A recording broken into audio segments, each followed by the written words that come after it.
muito boa noite, sejam bem-vindos à nossa live da semana, uma das lives mais esperadas dos últimos dias, principalmente porque vai tratar daqueles temas ali que estão no dia a dia de centenas de agricultores, agricultoras, pecuaristas, preço do milho, preço da soja e preço dos fertilizantes. Imagine só a próxima hora que vamos passar juntos, trazendo a opinião de renomados especialistas do mercado brasileiro. Nós vamos receber o Carlos Cogo, que é sócio-diretor da Cogo Consultoria e Inteligência em Mercado, e vamos receber também o Eduardo Monteiro. Ele é presidente do Conselho de Administração da Associação Nacional para a Difusão de Adubos, a ANDA. Ele também é vice-presidente comercial da Mosaic Fertilizantes. E eu estou aqui com centenas de perguntas enviadas por vocês. O que esperar de pior? A soja vai subir? Os grãos vão acompanhar a alta de custos dos insumos? Por que o milho cai se houve quebra na produção do safrinha? O que esperar para o consumo do milho em 2022? Onde vai parar a alta do preço do adubo? Vai faltar fertilizante? Só para contar um pouquinho do que nós vamos ter no nosso encontro de hoje. 19 horas já vai começar. Vi que o Carlos Cogo já está por aqui, vi também que o Eduardo já está chegando aqui e nós vamos começar nos próximos minutos. Antes eu preciso colocar o tema da nossa live, saber de onde você nos assiste e aproveitar para convidá-los para pegar essa setinha aqui embaixo, vocês estão vendo? E enviar naquele grupo de WhatsApp para aquele amigo, para aquele colega que quer assistir a live.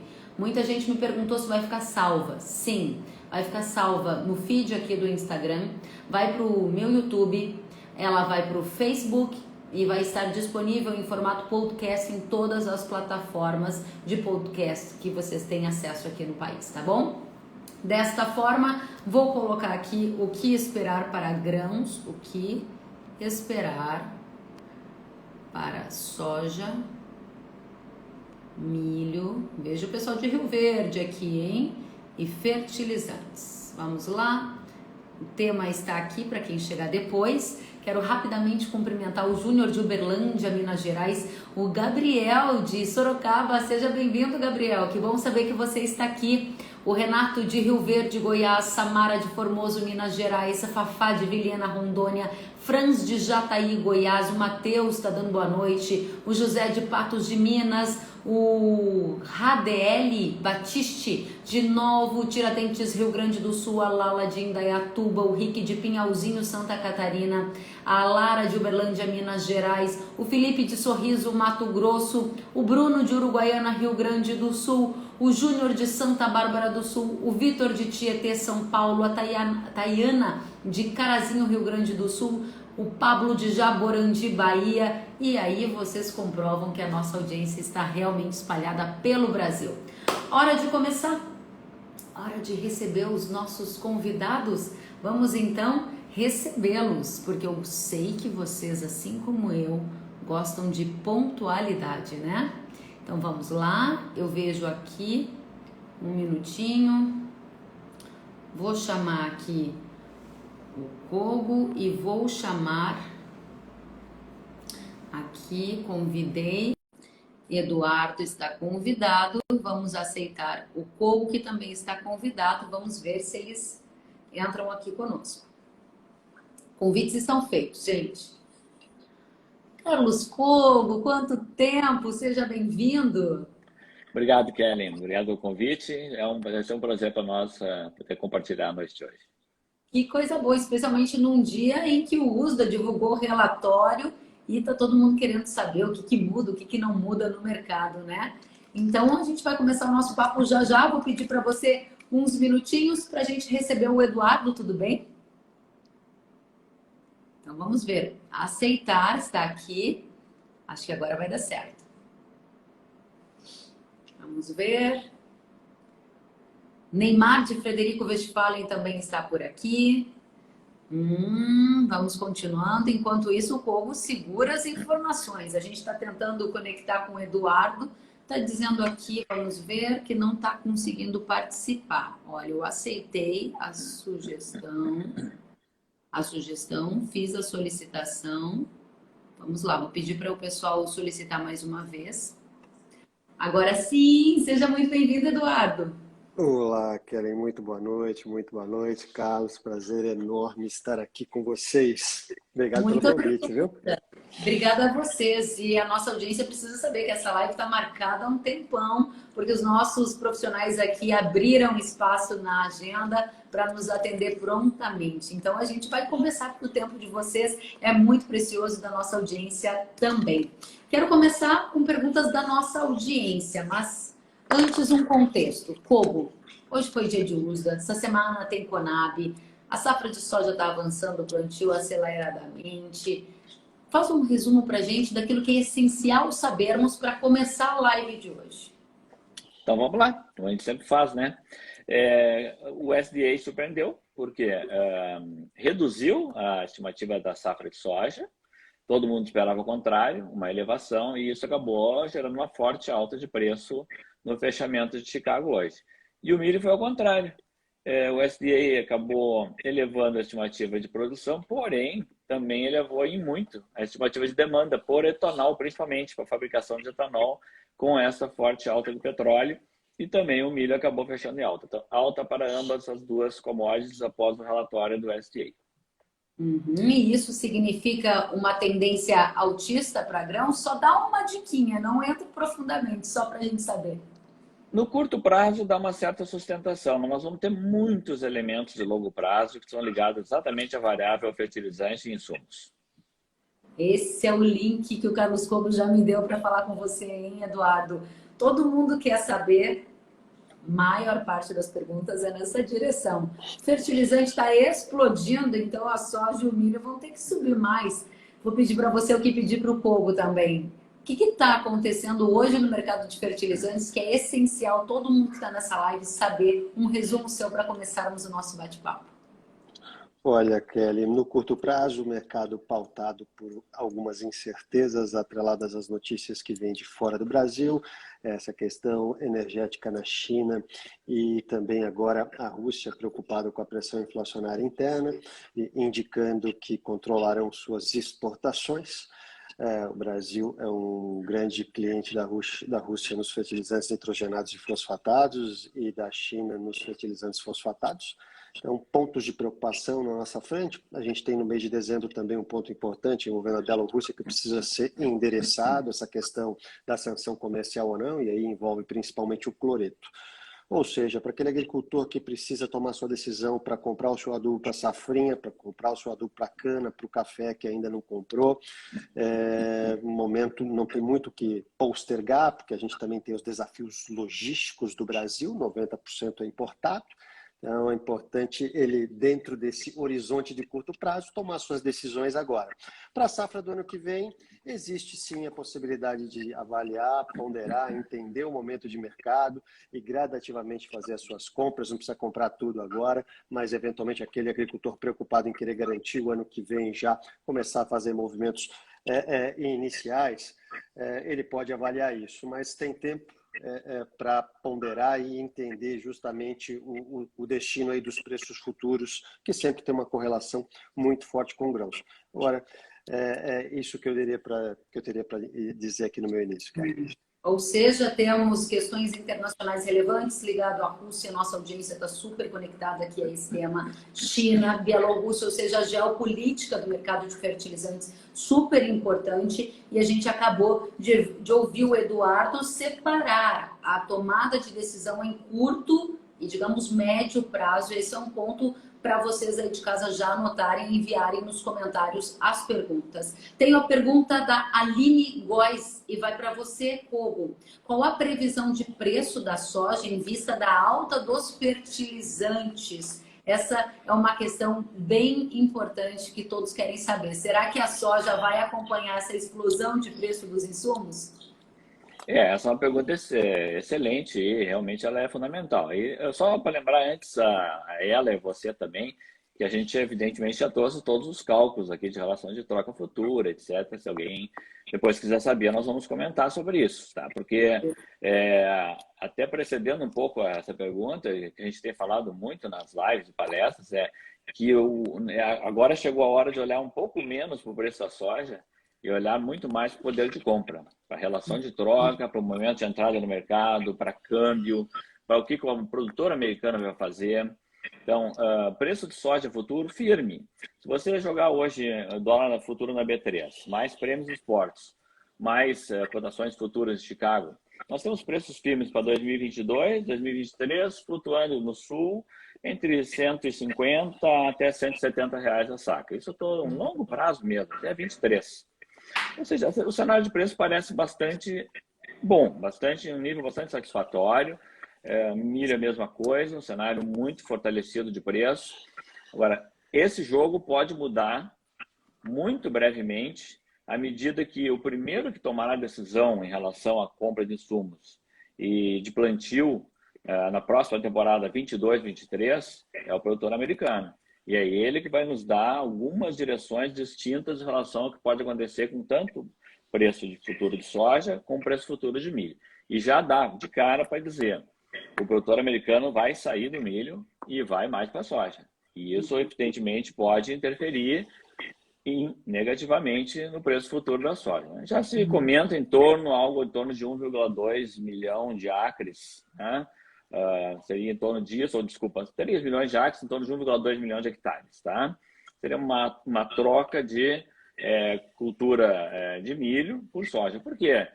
Pois o especialista nos confirma se estamos corretos, né? O milho tem um custo de produção maior justamente porque depende muito mais do uso do N, né? Do nitrogênio, ureia, né? Enquanto que a soja, nos Estados Unidos mesmo, no Brasil, pode abrir mão temporariamente de um uso mais pesado de potássio, etc., e fósforo, mas pode e não tem um grande uso de ureia. Então, o mesmo raciocínio está sendo feito pelo americano. Os primeiros cálculos de custo e margem nos mostram o seguinte: hoje, milho deixa a margem próxima de zero em 22, 23 nos Estados Unidos. E soja deixa a pior margem desde 2018. Mas não é negativa. A do milho é próxima de alguma coisa como o raio, por exemplo, $3 por acre. Ou seja, você está dando uma manchete super relevante para a gente, porque fazia muito tempo que os americanos estavam precisando de uma remuneração nos grãos. Aí essa remuneração agora veio. Só que o que a gente destaca também para a nossa audiência é que uma soja de 170 era uma coisa inimaginável num curto espaço de tempo. Agora o que o Kogo está dizendo é que há um cenário de firmeza potencial para preço de soja e milho, só que isso não significa necessariamente que vai sobrar muito dinheiro. E aí eu não posso deixar de fazer essa pergunta para você agora para não perder o timing. Você acabou de trazer a previsão de margem dos Estados Unidos para milho próximo de zero e para soja negativo, certo? Certo. Bom, e para o Brasil? Só para completar, eles calculam que precisaria um preço de $9 por bushel para milho para cobrir o custo total de produção para milho. Então, a gente já tem claramente aí uma situação onde, no mínimo, vai manter uma redução do uso de insumos, e isso é muito perigoso, porque todo mundo sabe que ao reduzir o uso de insumos você está já em vias de comprometer a produtividade. E, obviamente, você, ao fazer essa troca, essa migração de milho para soja, naturalmente a tendência inicial é reduzir o preço de soja e aumentar o preço futuro de milho. Então, aí o produtor brasileiro vai ter que olhar com muita calma, de novo, gestão. Olhar cálculo de milho de verão, milho primeira safra e de soja para 22, 23. Para milho segunda safra, como já foi colocado, e muito bem colocado, não há muito o que ser feito. Tem que comprar, quem não comprou o insumo, são poucas pessoas, felizmente, tem que comprar, como é o caso de cana e café. Agora, os preços tanto de soja e de milho no Brasil vão se manter em patamares elevados em 2022. Isso já não resta mais nenhuma dúvida, até em função de todo o processo de alta de custo que está ocorrendo. Eu não tenho certeza se Deus é brasileiro, mas se não é, ele mora por perto, porque esse problema todo aconteceu exatamente quando nós tínhamos encerrado praticamente toda a comercialização de insumos da safra 21-22. E os americanos vão se defrontar com o problema imediatamente, já estão se defrontando. Muito bem, eu volto então a seguir para te saber da relação de troca soja e milho e expectativa de rentabilidade para o Brasil. Carlos Kogo já trouxe os dados dos Estados Unidos. Eduardo, quero saber de você. Muito se fala em redução no uso de fertilizantes para tentar gerir essa alta de custos. A minha pergunta objetiva é: Você observa esse movimento maciço no Brasil e que tipo de efeito isso pode gerar no preço do fertilizante em 2022? Vai cair? Olha, em termos práticos, Kellen, esse movimento no Brasil, o Brasil está caracterizado por solos tropicais, tem 2 a 3 safras por ano. Em linhas gerais, o nutriente que se coloca no nosso solo, ele é exportado. E a gente, ao longo dos últimos 5 anos, veio batendo recordes de produtividade. E todo nutriente que foi colocado no solo, ele foi exportado no final do dia. E isso é válido para fósforo e para potássio, mesmo com características distintas. E aí eu vou usar aquela velha máxima do agrônomo, dos 4 Cs. Essa questão de eficiência na produção e alocação mais sustentável dos recursos está alocado a você colocar a dose correta, no local correto, no momento correto e o nutriente correto. Então, quando você olha a característica do solo brasileiro, sem entrar muito em tecnifiquez aqui, mas ao você eventualmente aventar que vai adubar menos, converse muito bem com o seu agrônomo, faça uma boa análise. A gente tem aqui alguns estudos com base nas 3 últimas safras, Kellen, 62 campos experimentais, onde a gente faz testes e a gente reduziu a adubação numa região de nutrição adequada. A produtividade cai 25%, cai 15%. Quando você vai e reduz a adubação numa região de solo que já vem mais pobre, a produtividade cai até 25%. Então, de repente, uma redução de adubação agora pode ter um efeito perverso muito maior na safra, em termos de produtividade, em termos de rentabilidade. E esse impacto, para você recuperar, ele não vai ser apenas em um ano, ele pode demandar mais de um ano. 2, 3 anos. Então, é muito importante essa sua pergunta, Karen, para a gente esclarecer, porque as características dos solos tropicais são distintos dos solos lá do clima temperado na América do Norte. Aqui, nosso nível de fertilização, infelizmente, não é dos melhores. A gente precisa do fertilizante. E a correlação é muito simples. Olha, se você pega a produtividade de grãos nos últimos 20 anos, ela cresce numa média de 5,2%. O fertilizante cresce numa média de 4% ao ano e a área cresceu algo em torno de 2%. Ou seja, o fertilizante é um dos grandes impulsionadores da produtividade. Então, quando a gente fala em reduzir fertilizantes, a gente fala eventualmente em reduzir produtividade. Então, cabe ao agricultor, ao produtor, olhar isso com bastante atenção, conversar com o seu agrônomo, para que, ao tomar a sua decisão, saiba exatamente a decisão que está tomando e os potenciais impactos e consequências que a gente pode ter em decorrência disso, tá, Kelly? Agora, esse sentimento que se espalhou pelos agricultores ou até orientações, diminua o uso de fertilizantes, é preciso que a conta feche. Inclusive, essa foi uma orientação que eu ouvi do presidente da ProSoja de Mato Grosso, depois de conversar com a base, ele esteve aqui comigo e disse que a orientação é a situação financeira precisa estar equilibrada. E o meu ponto para você, enquanto diretor da ANDA, que ouve todas as empresas do setor, percebe um movimento de redução de demanda para 2022-2023? Ainda não. A gente não percebe esse movimento não, viu, Cláudio? O que a gente percebe aqui, Karen, é o quê? O agricultor é cauteloso em tomar posicionamentos. Então, a gente tem estimativas, e aí não é da ANDA, são de consultores internos lá da Mosaic Fertilizantes, que é onde eu milito, que mostram que nesse mesmo período do ano passado, o mercado tinha rodado, o mercado da safra futura tinha rodado 30%, porque a relação de troca estava muito boa, Kelly. Esse ano a relação de troca não é bem diferente. O Carlos tem todos os dados aqui, pode compartilhar com vocês, mas mesmo assim o mercado já andou, só que ele andou num ritmo menor, 10%. E aí é o que o Carlos colocou, o agricultor brasileiro tem o tempo para esperar, para avaliar, para ver o que vai acontecer. A gente aqui não tem bola de cristal, porque não dá para você dizer, ó, espera, porque você também tem essas incertezas geopolíticas, tem uma questão importantíssima que é essa questão energética. O preço dos nitrogenados nos últimos 40 dias dispararam, cara. Porque você tem essa questão de gás no hemisfério norte puxando o preço da amônia, consequentemente puxando o preço da ureia. Então você tem um consumo muito forte que fez com que os estoques ficassem muito baixos. O Brasil esse ano vai fechar em 44, 45 milhões de toneladas, que o ano passado foi 40. Então é mais um crescimento expressivo, podendo chegar na casa dos 2 dígitos. nossos estoques aqui no Brasil, eles não são suficientes para consumir 2 meses de consumo. Então, esse quadro, ele é bem apertado no final do dia. Então, você tem todo um cenário de supply and demand para fazer esse balanceamento.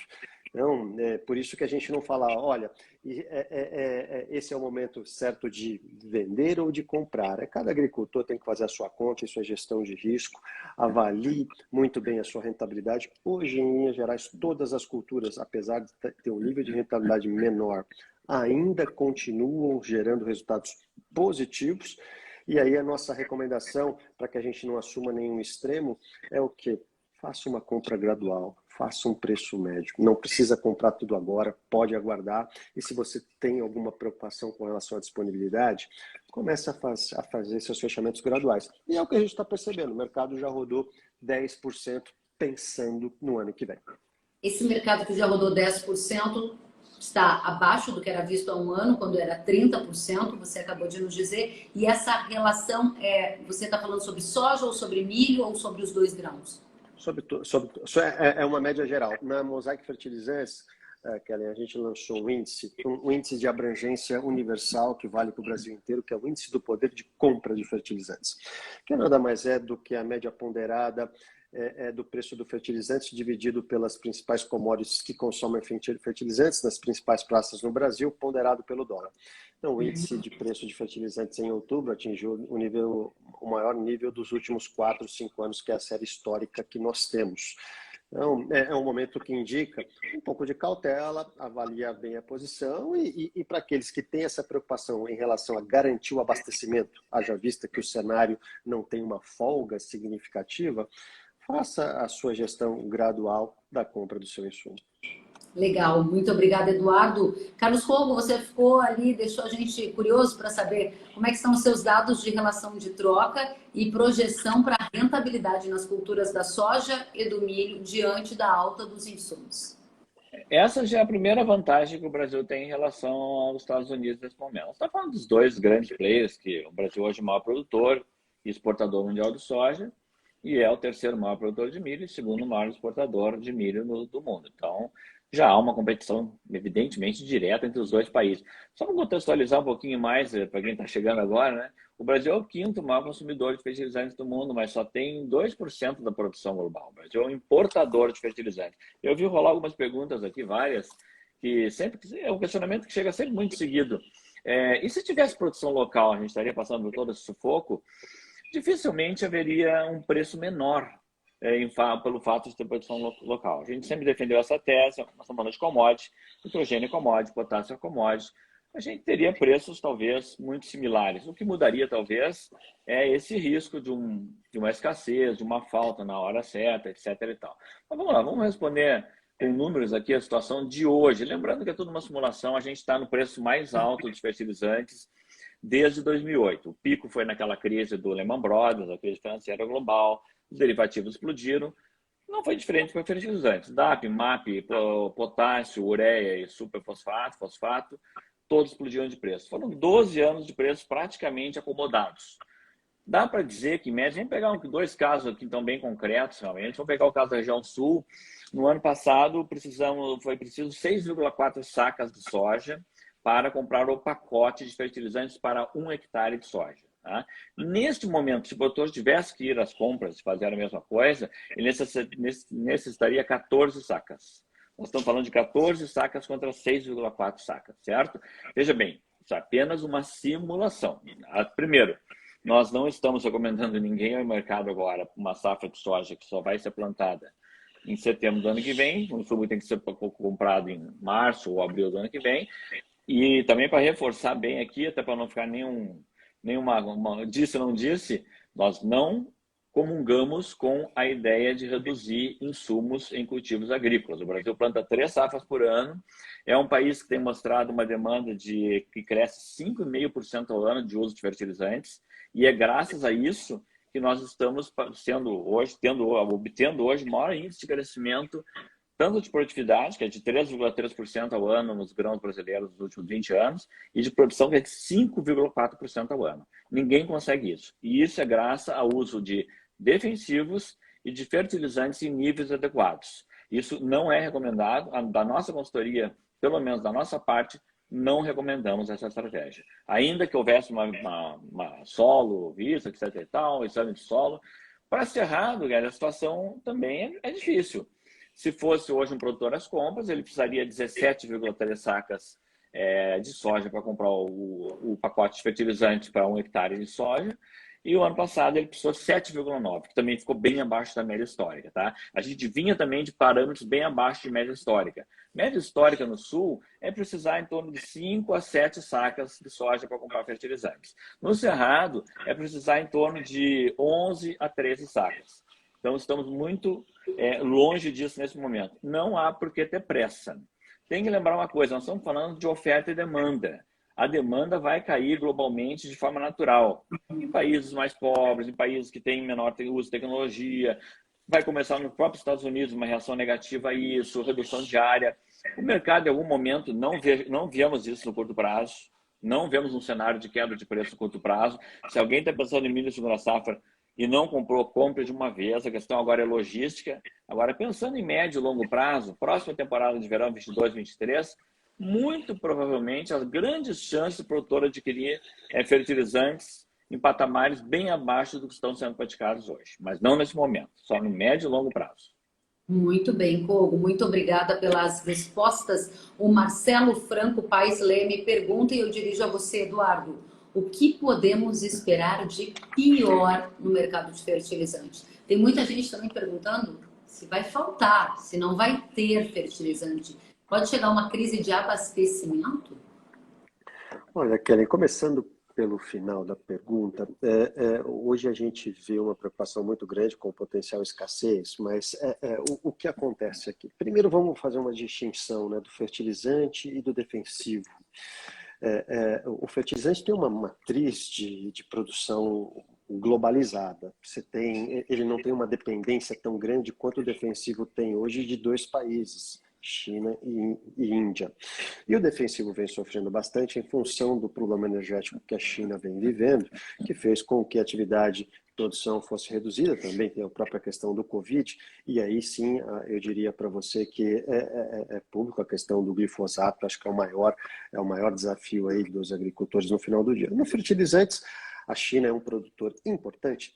mas a gente tem hoje uma pulverização. Temos outros países que são produtores relevantes também, como a própria Rússia, que a gente comentou no início, o Canadá, os Estados Unidos, países do Oriente Médio. Então, é muito mais descentralizado. Então, eu diria para você que o risco de falta de fertilizantes é mitigado por isso. O maior risco que a gente tem é nessa questão envolvendo a Bielorrússia, que eu espero que a gente tenha um consenso. A Bielorrússia responde por 20% da produção global de potássio. E se caso tenhamos algum problema de embargos comerciais da União Europeia e dos Estados Unidos, a gente eventualmente sim pode ter alguns solavancos, mas a gente acredita que essa questão será superada. Então, tirando o risco geopolítico de lado, o risco de escassez por falta de produto, a gente não vê. Agora, o Brasil é um país de dimensões continentais e a gente vem com taxas de crescimento importantes. A gente saiu de 2019, que eram 36 milhões, 2020 fechamos os 40 milhões e agora estamos indo para 44, 45 milhões. Kelly. É muita coisa, são mais de 8 milhões de toneladas num intervalo curto de 8 anos. Os portos, a estrutura logística do Brasil, ela vem melhorando, mas essa melhoria não acompanhou esse crescimento do fertilizante. Por isso que o Carlos menciona aí, olha, no curto prazo, a nossa visão aqui é bem pragmática. É importante o produtor que não se posicionou se posicionar, porque senão não chega a tempo.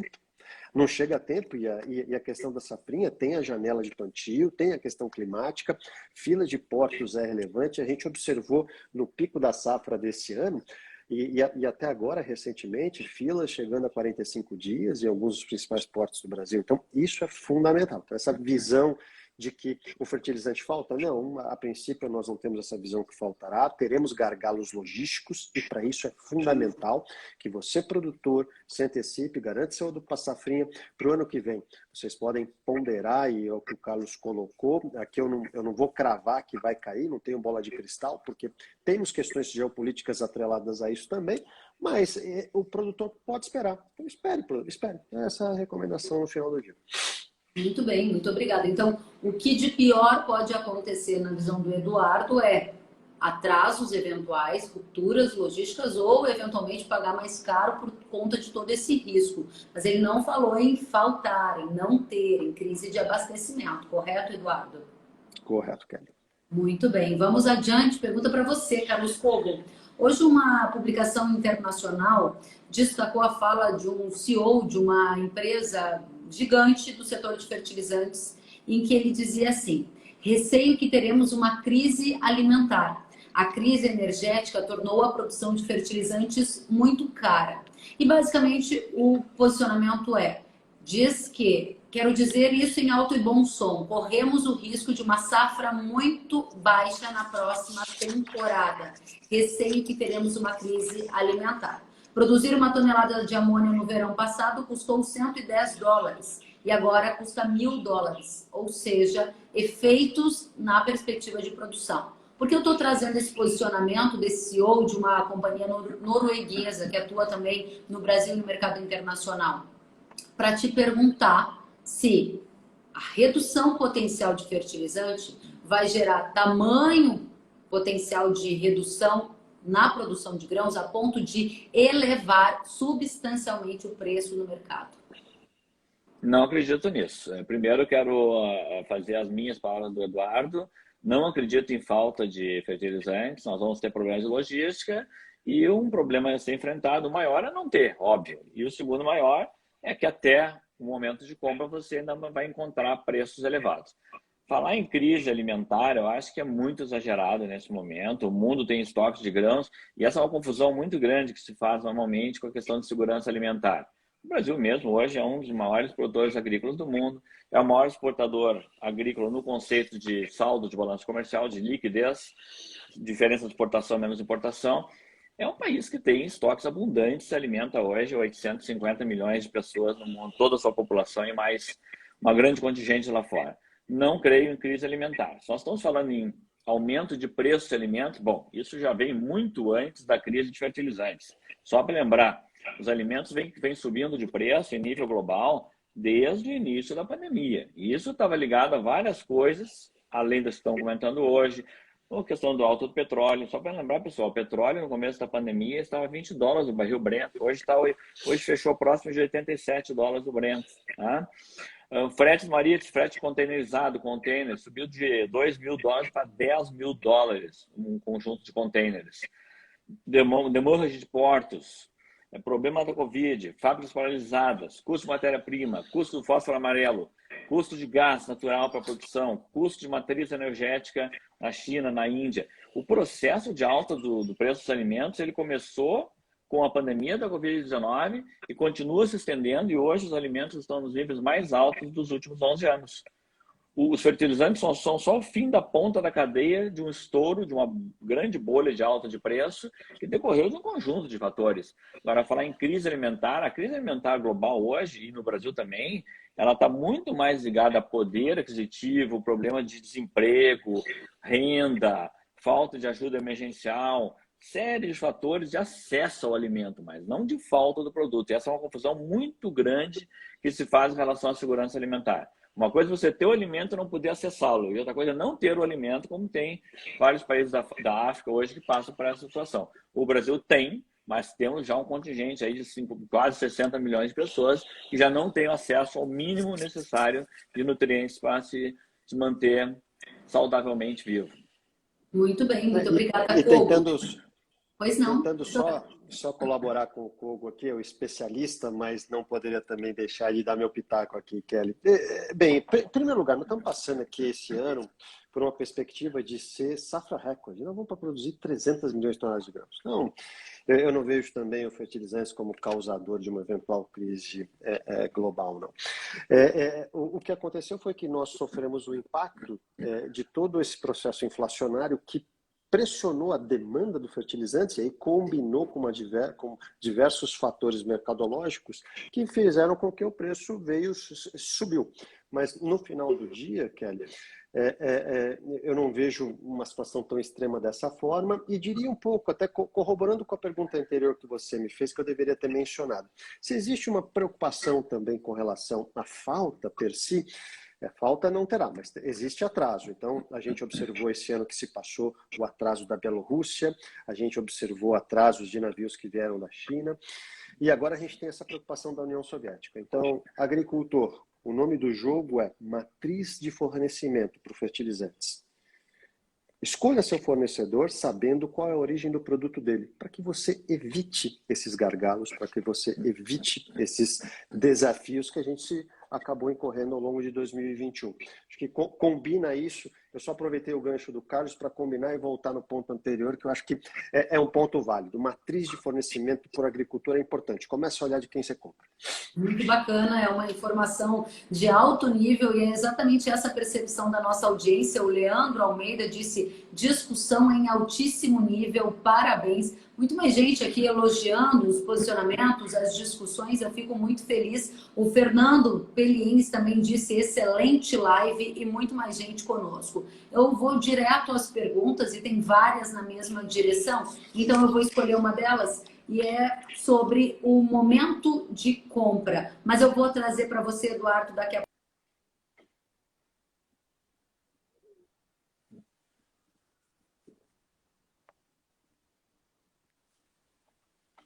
Não estamos te ouvindo, Kelly. Tá no mudo aí. Agora? Agora sim. Agora sim. Entrou uma ligação, me desculpem.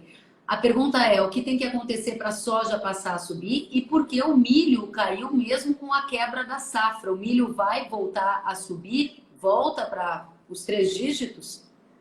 Kelly, essa é uma pergunta excepcional e essa pergunta é aquela de livro, né? Aquela de escola mesmo, tá? Para entender a questão rapidamente, a questão do milho ter caído, que é impressionante mesmo. Você vem numa quebra de 25 milhões de toneladas na segunda safra e o preço do milho cai e não sobe. Só também passou aqui, rolou na tela e alguém falou que o preço do milho futuro está em queda. Não está em queda, não. O preço do milho futuro 22, 23 está sustentadíssimo em 5,50 a 5,80 por bushel. Não tem problema com o preço futuro de milho, não. O que aconteceu aqui dentro foi muito simples. A gente teve várias operações de wash-out, onde você arbitra o exportador que já tinha aquele produto comprado. Sei lá, o milho a R$50, o milho subiu para R$100 de repente lá no primeiro semestre. O preço no porto ele fica menor do que o preço no interior, não vale a pena exportar, o produto volta para o mercado interno, o Brasil é um exportador líquido de milho, consequentemente você gera um aumento de oferta e simultaneamente a outra régua é a paridade de importação. Então o governo retirou o PIS/COFINS do milho importado, retirou a TEC até 31 de dezembro, você baixou a régua e naquele momento lá que estava em o auge da crise da segunda safra, o preço de importação caiu para perto de R$80 a saca CIF interior de São Paulo. Então, uma combinação. Quando você tem um preço muito alto e o porto está com um preço mais baixo do que o interior, simplesmente você começa a fazer os wash-outs, as operações de rompimento de contratos, fica no mercado interno, esse exportador vai buscar isso numa outra origem, exporta, entrega a sua mercadoria, e para tirar o último fantasma também que todo mundo às vezes cria por aí, também não é a trade que ganha nessa hora, porque quando ela comprou a R$50 o milho de um produtor do Mato Grosso,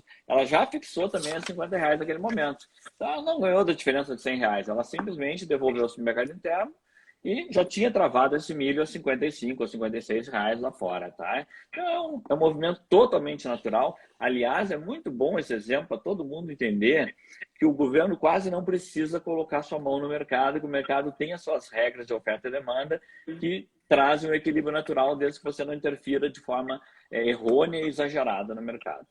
Muito bem. Mais perguntas chegando, muitas participações. Eduardo, a pergunta para você, ela veio do Jefferson Cressani e ele diz: qual é o momento de comprar os fertilizantes? Eu sei que você já abordou esse tema, mas muitas estão chegando nessa mesma direção. O Eric Faria também pergunta: o mercado está comprando para ter certeza que vai receber, diz ele. E aí o pessoal quer saber qual é a estratégia, né? Tem que sair do mercado, como está dizendo o Werner, tem que comprar logo, porque tem risco de embargos da Bielorrússia, diz o Jorge. O que se faz, hein, Eduardo? Olha, a recomendação para a safrinha de milho e cana e café para aqueles que não compraram é comprar agora, Kelly, para que a gente possa planejar adequadamente, chegar em tempo hábil. Matriz de fornecimento é o nome do jogo. Olha de quem você está comprando, para ter certeza que esse seu comprador tem fornecedores confiáveis que vão honrar seus compromissos. Quando eu falo de safra para o próximo ano, Karen, vamos lá com bastante cautela e atenção.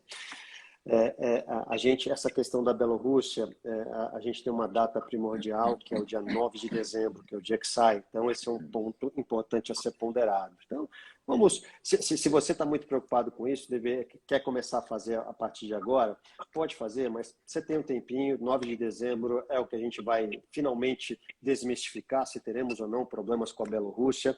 Estou bastante otimista, mas não sou expert, não posso falar nisso, porque é uma questão mais geopolítica.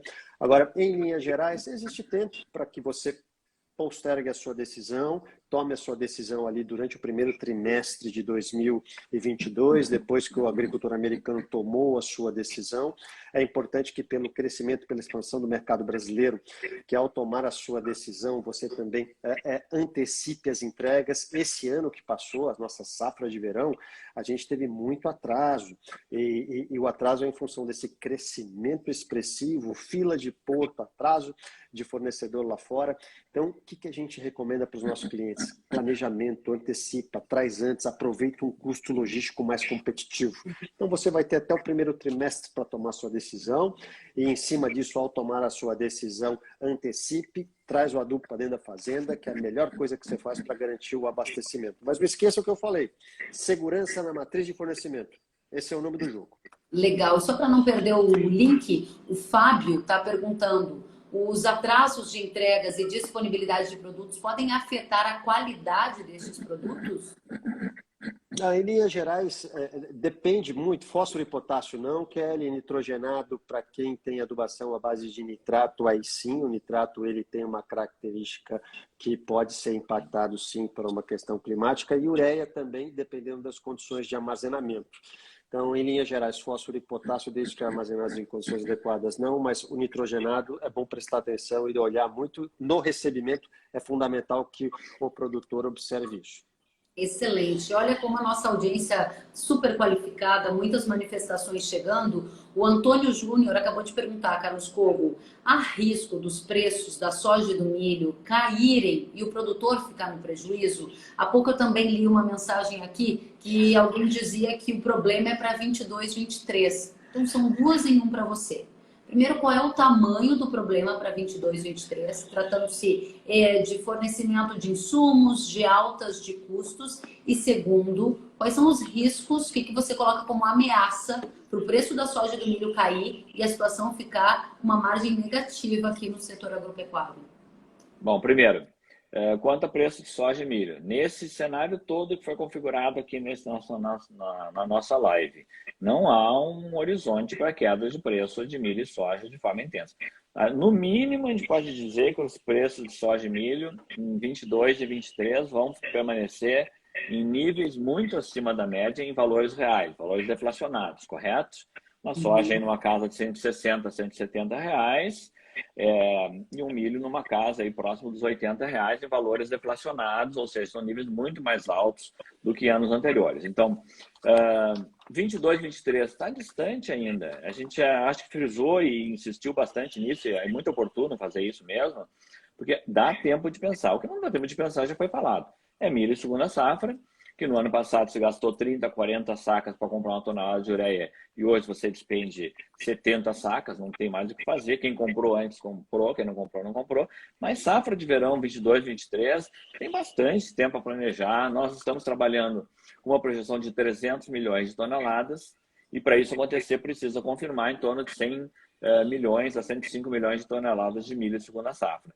Dificilmente o produtor vai abrir mão de ampliar sua área como já estava planejado. Então, que a grande maioria já havia comprado insumos. Essa que é a grande verdade.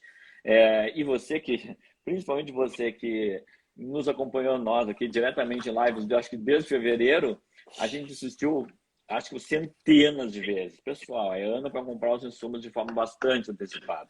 Mas, infelizmente, muitas vezes o produtor não ouve esse conselho, pensa que a gente está aqui fazendo propaganda para esse ou para aquele, mas a gente é consultoria independente, não depende nem de empresa nenhuma, que é só realmente para orientar. Então, novamente, para orientar, então, saia do mercado, fique sentadinho em casa, leia o que está acontecendo nos Estados Unidos, observe o mercado lá fora, as questões geopolíticas que o Dado comentou, situação da Bielorrússia, da própria Rússia, da China, o que está acontecendo lá dentro. É um monte de fake news, é informação midiática, aquela de má qualidade. Ontem eu vi uma similar a essa, que a China estava estocando alimentos, porque ia faltar alimentos durante os próximos meses. Nada disso, isso é um procedimento normal do governo chinês. Todo ano, quando inicia o inverno, o governo chinês orienta as pessoas a guardarem algumas reservas de alguns tipos de alimentos e também de bens de consumo. Todo ano faz isso, agora virou notícia porque não sei o que, fertilizante, Covid, não tem nada a ver. Isso é fake news. Também busque boas fontes para se informar, porque senão você vai acabar caindo numa cilada. Muito bem, muito bem. Muito obrigada, Carlos Fogo. A gente tem mais perguntas chegando aqui de todos os locais e elas são muito parecidas e eu preciso trazê-las para a nossa audiência. O Camargo Júlio diz: compro ou não compro? Vai baixar o preço? É isso que o pessoal quer saber. O preço vai baixar ou não vai? O que pode fazer esse preço cair, além de uma diminuição potencial de demanda que a gente já trouxe aqui, hein, Eduardo? Olha, seria um choque de oferta, com a oferta aumentando de forma abundante, Kelly, mas com toda essa questão de contenção da pressão inflacionária que alguns países produtores estão adotando, isso é um sinal amarelo. É por isso que eu também não cravo na pedra que, olha, vai cair. Não, não dá para você cravar na pedra, porque você tem países como Rússia que exportam 20% da demanda brasileira, dizendo, olha, vou segurar aqui, a gente tem um problema de inflação interna, temos que administrar. Aqui a Mosaic Fertilizantes a gente não trabalha com nitrato, mas a Rússia exporta 100% do nitrato consumido aqui no Brasil.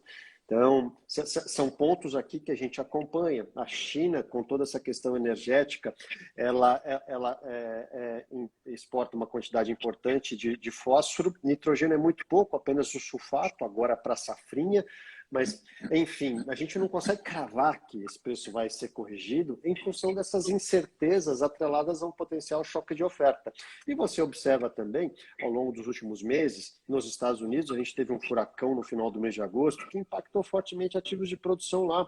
Produtores lá tiveram que reduzir as suas produções nos meses subsequentes em função de problemas ocasionados lá pelo furacão que passou por lá e gerou impactos importantes. E você tem essa questão da crise energética, o Carlos falou, olha, o preço do barril de petróleo, $87, preço do gás na Europa e nos Estados Unidos, mais que dobrando e fazendo com que o preço da amônia e dos fertilizantes nitrogenados atinjam esse patamar. Então, a gente tem que ficar bastante antenado nessa questão energética, porque esse é um drive importante. Então, o choque de oferta, essa questão da pressão inflacionária, questão energética, são tópicos que nós temos que avaliar e acompanhar. Então, eu não consigo cravar exatamente e dizer para você, olha, espera porque vai cair. Não, espera porque você pode esperar. Agora, que vai cair, não consigo afirmar taxativamente. Muito bem, muitos comentários excelentes aqui, eu vou trazer alguns deles. O Ronei e a Fernanda disseram, se o mercado continuar firme, a safrinha começa a ficar inviável de se produzir. O Henrique, lá de Sinop, Mato Grosso, disse, Kellen, aqui nós já recebemos 70% do adubo para a segunda safra. O Eric disse, hoje nós temos indústria para processar toda a demanda de fertilizante de acordo com usos e armazenamentos do Brasil. O Radael pergunta, em 2022 é ano eleitoral no Brasil, isso pode afetar os preços de insumos e grãos? Carlos Cogo. Ótimo. Começando pela questão que já foi tocada, que é bem importante para entender. há um horizonte de médio e longo prazo que os preços vão se acomodar. Está muito provável que antes deles se acomodarem, ainda podem até passar ainda por mais novas altas, como é o caso da ureia, que está com uma situação bem específica, nitrogenados, etc. Ainda podem ocorrer altas. Também lembrar de novo, a maior parte dos produtores de milho e segunda safra já havia adquirido os insumos. É uma pequena parcela, felizmente, que vai acabar amargando algum prejuízo de fato, tá? Então, só para deixar isso bem pontuado. Agora, mais ou menos 80% do fertilizante já rodou, viu, Carlos? ótimo, pois é. Então, isso bate também com a questão dos defensivos, tá? E uma coisa importante para entender, comentamos isso mais uma vez, a matriz global de custos está mudando. No momento que um país, China, diz, eu estou saindo do carvão, eu estou indo para o gás natural, você tem o que se chama, que o presidente do Banco Central aqui adotou no Brasil, o Green Inflation.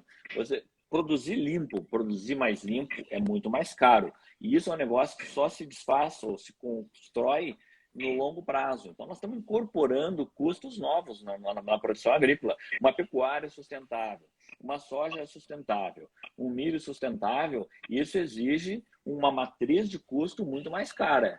Então, isso que está vindo, muita coisa que está vindo para ficar. E, evidentemente, vai ser repassado no longo prazo ao preço dos alimentos, as commodities também. Então, toda a tendência é que, sempre como todo mercado acontece, vai se buscar o ponto de equilíbrio. Agora, uma coisa já está se vendo muito claramente no mercado. Dificilmente a gente volta a uma base de custos que tinha antes da pandemia. A matriz de custo internacional está mudando.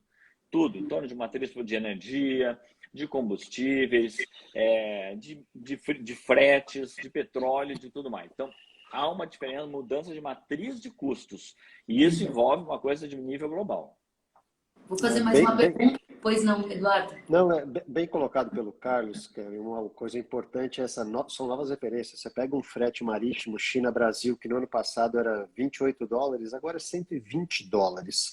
Então, é difícil você voltar nos patamares de anos anteriores. Então, acho que um bom ponto para setar a expectativa aqui do nosso público, que se houver uma correção, essa correção não significa voltar a níveis anteriores. E esse é um dos grandes desafios hoje do setor agropecuário, porque houve um inchaço nos custos, mas a formação de preços de commodities, ela não é formada exclusivamente pelos produtores. Os produtores são tomadores de preço, então você está com o custo lá em cima e demanda um preço que seja compatível para sua margem ficar positiva. A gente ouviu o Carlos Fogo hoje dizendo das projeções de margem negativa para os americanos. Então, esse é um grande nó aqui no Brasil que exige muita atenção e gestão. E a pergunta dos nossos produtores, as pessoas que nos assistem, é justamente sobre a estratégia para lidar com esse momento que é nebuloso. O José pergunta, Carlos Fogo, como o mercado de soja para 22, 23 está com preços firmes,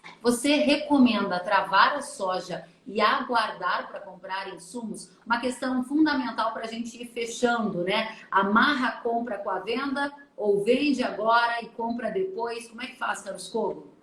É um ano muito diferente, exige posturas diferentes. Por isso eu falei, esse ano é ano para fazer 3 coisas: gestão, gestão e gestão. Muita gestão, né? Gestão mesmo. E aí já tem uma das ideias, por exemplo, talvez seja efetivamente um ano muito diferenciado de travar um preço de soja e não travar o preço dos insumos, coisa que você nunca, há muitos anos, não me viu fazendo essa orientação, né? A gente sempre recomenda que as coisas estejam casadas, façam barter, trave tudo ao mesmo tempo. Se travou soja a 160, trave insumos nessa proporção. Você pode fazer um pacote de insumos que não tem o mesmo peso e se redear em cima desse pacote mínimo de insumos, fazer isso em 3 ou 4 operações espaçadas e diferenciadas. Tem que ter muito mais estratégia, muito mais jogo de estratégia, muito mais jogo de cintura para fazer tudo isso.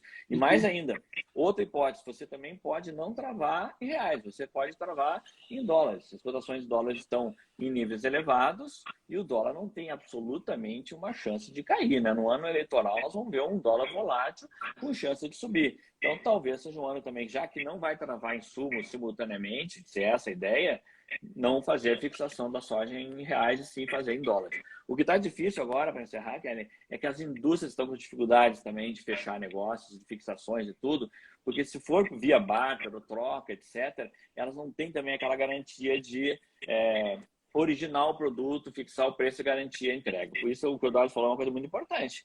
Pense bem qual é o fornecedor que você está trabalhando. Você tem que confiar no seu dealer, no seu concessionário, na sua revenda, naquele que está fazendo negócio com você, tem que ser sério. Muito bem, esse é um ponto que eu não tinha mencionado, Eduardo, vai ser uma das suas últimas também colocações aqui. Já reportei, inclusive, em matérias que fiz para a Jovem Pan, que algumas indústrias se retiraram do mercado. Dado o alto risco, elas disseram, não tem como precificar esse produto. Os elementos são muito voláteis, eu tenho o risco de não conseguir. Hoje tem negócio saindo para 22, 23. Como é que está a sua visão sobre o mercado brasileiro e o que você vive aí na Mosaic?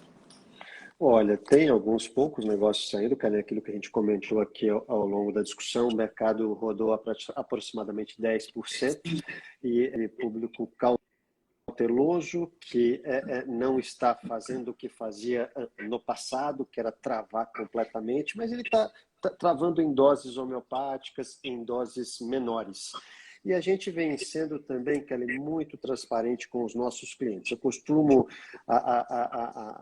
responder aos meus clientes que nós estamos aqui para fazer negócios por 20 anos, não por um ano. Então, quando o cara, mas eu devo comprar tudo? Calma, vá com cautela, olhe, porque a nossa relação é duradoura, é para 20 anos. Então, a recomendação é, talvez não ir totalmente descoberto, como eu tenho dito, olha, vai um pedacinho menor do que você fazia em anos anteriores para começar a garantir, porque caso tenhamos aí qualquer problema político de abastecimento, você pelo menos garantiu um pedaço. E o nome do jogo é matriz de abastecimento, fornecedor confiável, faz toda a diferença no final do dia, Kelly. Excelente. Daí o nome do jogo, as palavras-chave do Eduardo. Carlos Fogo, o nome do jogo, as palavras-chave, as suas, para a gente encerrar. Planejamento, gestão, vai ser um ano de olhar bem menos para preço de soja, muito mais para cotação em dólar, para cotação de insumos, para suprimento, geopolítica, câmbio, cenário político local, cenário político externo, disputas entre países, posição da União Europeia, posição da China com energia, Índia, nossos fornecedores globais. Ou seja, você não fica mais só preso a ficar olhando se vai a 200 reais, se vai a 180, se vai a 170. Estude toda a conjuntura que rodeia o seu negócio para você não ser pego de surpresa. E vai ter que estudar muito, gente, porque está tudo mudando rapidamente, os elementos são novos e a gente precisa se adaptar. Eu quero agradecer demais a você, Eduardo, a você, Carlos Fogo, e as centenas de pessoas que participaram ativamente desta brilhante live. Obrigada pelas contribuições, pelos conteúdos, pelos posicionamentos, análises. Obrigada a todos que estão aqui nos enchendo de elogios. Quero dizer que vocês são muito bem-vindos, voltem sempre. E quem gostou da live, faz aquele print, compartilha nas redes sociais, manda para o primo, para o tio, para a avó, para quem precisa assistir para tomar melhores decisões. Gente, se cuidem, voltem sempre. Até a próxima. Até a próxima, obrigado. Até, Tchau, tchau. obrigado. Tchau, tchau, pessoal.